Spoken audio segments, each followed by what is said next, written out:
আজকে এমন এক গুরুত্বপূর্ণ রোগের চিকিৎসার কথা বলবো, যা প্রত্যেকটা নারী পুরুষের জন্য দরকার।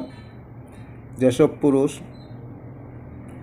সেক্স করতে পারেন না, শরীরটা দুর্বল, ক্ষয়রোগ বা মেহরোগ, প্রস্রাবের আগে ও পরে হরহর করে বীর্য যায় বা প্রস্রাবের সাথে অনেকের যেতে পারে, ঘন ঘন প্রস্রাব হয়, ডায়াবেটিস অনেকের থাকতে পারে, যার কারণে যৌন দুর্বলতা কমে গেছে, তাদের জন্য খুব উপকারী। যারা ভিডিওটা দেখছেন তারা লাইক করবেন, শেয়ার দিবেন, অন্যদের দেখার সুযোগ করে দিবেন। কোনো মতামত থাকলে আপনারা কমেন্টে জানাবেন। যারা সাবস্ক্রাইব করেন না তারা সাবস্ক্রাইব করবেন, যারা সাবস্ক্রাইব করছেন তাদেরকে অসংখ্য ধন্যবাদ। স্ক্রিনে যে দেখতে পাচ্ছেন এটা হইতেছে শিলাজিৎ। এটা আফগানিস্তানের পাহাড়ি অঞ্চলে পাথরের গাম। এই গামটা সারা বিশ্বে বিক্রি করা হয় শিলাজুত নামে।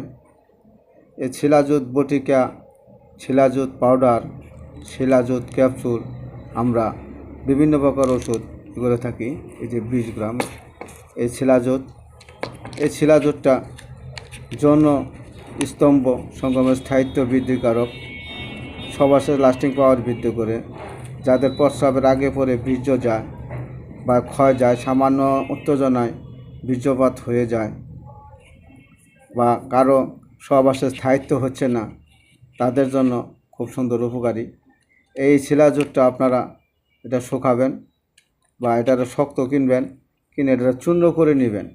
চূর্ণ করে এটার যদি 50 গ্রাম চূর্ণ হয় তাহলে 100 গ্রাম মিশ্রি সাথে মিশাবেন, মিশিয়ে এরকম বয়মের ভিতরে আপনারা রাখবেন। এরপরে ওখান থেকে সামান্য কোয়ার্টার চামচ, সামান্য একটু করে আপনারা কুসুম গরম দুধের সাথে সেবন করবেন। এভাবে যদি সেবন করতে পারেন তাহলে